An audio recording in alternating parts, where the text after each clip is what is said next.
Chapter 19, Blood Rain. With trembling hands, Sue loaded cans of beans, bags of rice, and bottles of water into worn backpacks. 1 pack for her and 2 for Ulysses. The blinding industrial lights buzzed above her, raising her pulse. Ulysses rifled through the weapons locker, loading a 4th bag he planned to carry, his stony face etched with determination. She understood his reasons for abandoning the bunker, even if she didn't like them. It had kept them safe and comfortable for the last few weeks. They had to desert their underground refuge because of those who kidnapped Lucas. The group claimed to represent the U.S. government, even if they acted like a lynch mob. These raiders knew their location and would come back for them. Ulysses knew the 2 of them wouldn't be able to hold off the armed group when they returned. Those so-called agents would use force to take the bunker, or at least the supplies, for themselves. Hard to believe only 48 hours had passed since everything turned to shit.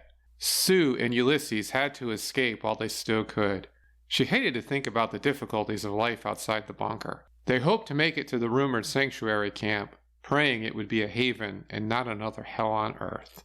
Based upon her life since the EMP attack, Sue expected the latter to be true, even with Ulysses' encouragements.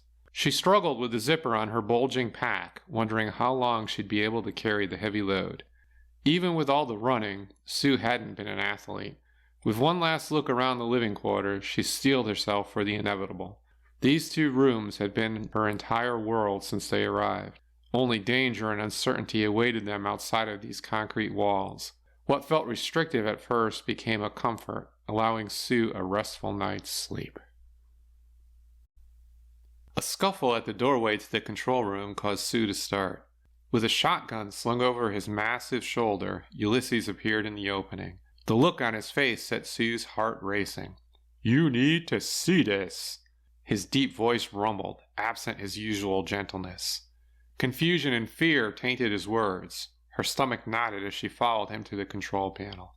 A view from the outside shone on the main screen in the center of the workstation. Ulysses had piled his gear by the door, but she suspected they wouldn't be leaving anytime soon. "Is there something wrong with the cameras? Why is the rain so red?" Questions Sue knew he wouldn't have the answers to. The rain had fallen many days during their stay, but each time it had been clear, like it had been before the EMP. This time, the sky glowed a bright red, and the downpour puddled blood red on the ground. Sue wondered what Lucas would say about this development. Would Lucas know the reason? "Have you ever seen anything like this before?" Ulysses said. Sue shook her head in response, not trusting her voice. What would turn the rain red? She remembered the red balloons delivering the EMP devices and wondered about the connection. A deep sigh escaped as she collapsed into the chair. "Maybe the camera is broken." She spoke the words, hoping for a simple explanation. Deep down, Sue knew something sinister had happened, turning the rain bright red. As they stared at the camera feed, a coyote staggered into view. The camera had captured more wildlife sightings as the number of people dwindled. Its fur appeared to be covered in blood as it reached mid-frame. With its next step, it collapsed in a heap. A shiver rattled her spine as she willed the animal to get up. They watched the beast take its last breath a few seconds after it fell. I'm guessing it isn't a problem with the camera," Sue said. This time Ulysses shrugged his huge shoulders at her words. Minutes passed before he turned toward the living area, disappearing through the door. Sue sat mesmerized by the animal's corpse. How had it died? The question swirled through her brain, knowing she'd never know the answer. An explanation would be nothing but speculation. A half-hour passed while Sue sat staring at the dead body. A vapor rose from the coyote's coat without warning. White from the bones underneath poked through its broken skin. The red rain continued to pour down unabated. Shit! The curse parted her lips. Her brain couldn't process the scene playing out on the camera. An animal dropped dead and decayed before her eyes within half an hour. Nothing about the red rain made any sense. Tears rolled down her cheeks. How would they survive this? Sue left the monitor with the corpse on it to find Ulysses. She found him sitting at the table in front of an open bottle of whiskey. Without an invitation, she grabbed the glass, pouring herself some of the firewater. A cough racked her body as the liquid burned her throat. "You're not going to believe it." She wasn't sure how to describe the scene without appearing insane. His eyes bored through her as she spoke. "The coyote's body? It started to smoke. Then its flesh melted away." He frowned, shaking his head. Ulysses reached for the bottle, refilling his glass to the brim. With one gulp, he drained it. His eyes remained focused on the bottle. "It's God's wrath. How else would you explain it?" Sue had never been superstitious or religious, so she didn't know how to respond. If Lucas hadn't been taken, he might have an answer. How many of his crazy conspiracy theories proved true? Even in the stuffy air and the burn of the whiskey in her stomach, Sue shivered. A loop of the coyote's rapid decay ran through her mind. She wanted to cry. After emptying his third glass since her arrival, Ulysses paced around the bunker. The hitch in his step betrayed the nervous energy emanating from him. Sue wanted to act, but she had no clue what to do.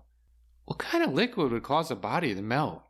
Sue didn't expect an answer as she wondered aloud. Ulysses paused. His dark eyes held the same unease she felt. Neither of them could comprehend their troubles. "I don't know, but it ain't natural. A body shouldn't dissolve like that." Sue nodded, not knowing what else to say. Nothing about the last few months had been natural. First the EMPs knocked out the power, then the attacks by the raiders, finding the bunker, Lucas, and now this eerie red rain. The world itself had turned against them. Something wanted to end the human race. Ulysses stopped wandering, returning to the console in the control room. She stood, following his lead, needing to do something. As she passed through the doorway, Sue wished for the comfort of Lucas's far-fetched stories.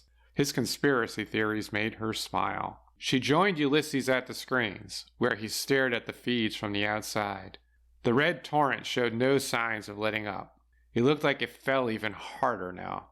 Small patches of fur clung to the coyote's bones, but its skeleton lay bare to the elements.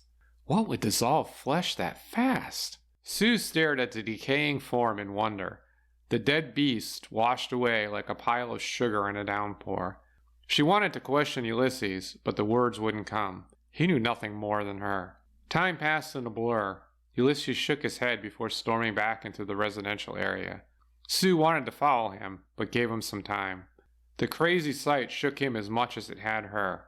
Let him get it together. Rain streamed down in sheets for 3 more days. Neither she nor Ulysses spoke more than a few words to each other while it stormed. The stream of blood-red fluid puddled outside the door, reducing the dead coyote's skeleton to a pile of goo. Her stomach churned because of the strange storm and her fear of the raiders returning. Sue hoped Lucas hadn't gotten caught outside in this deluge. Did the rain have the same effect on human skin? No way for her to know without going outside, and that wasn't happening. Not until the rain stopped and the skies cleared. With the same speed the red rain started falling, it stopped. Afterward, the sky turned a bright red instead of its normal blue. Even the clouds appeared a dull maroon against the backdrop of the alien sky. Whatever had caused the rain changed the world. Sue imagined these changes weren't for the best. "Should we risk making a run for it?" Ulysses' words caused her to jump, her attention focused on the monitor. "Where did you come from?" "Sorry. Didn't mean to scare you. This shit is scary enough." Sue bit her lip. If they stayed, and those men returned, their escape route would close. Trapped like rats in a maze. But rushing outside without knowing the effects of the red rain would be suicide. She didn't want to die. "Not yet. You saw what the rain did to that coyote." Ulysses nodded. He tilted his head while scratching his chin. His thinking pose, Sue knew well. She didn't know if staying put and hoping for the best or running out into the unknown gave him the best chance of survival. "Let's give it another day. Hopefully those puddles will dry in the meantime." Ulysses turned, strolling away from her. Waiting hadn't been her strong suit before the apocalypse. She had 0 patience. But rushing outside to their deaths made no sense either. Her heart raced when she thought about what they'd find outside, not knowing if the world or raiders would take her life.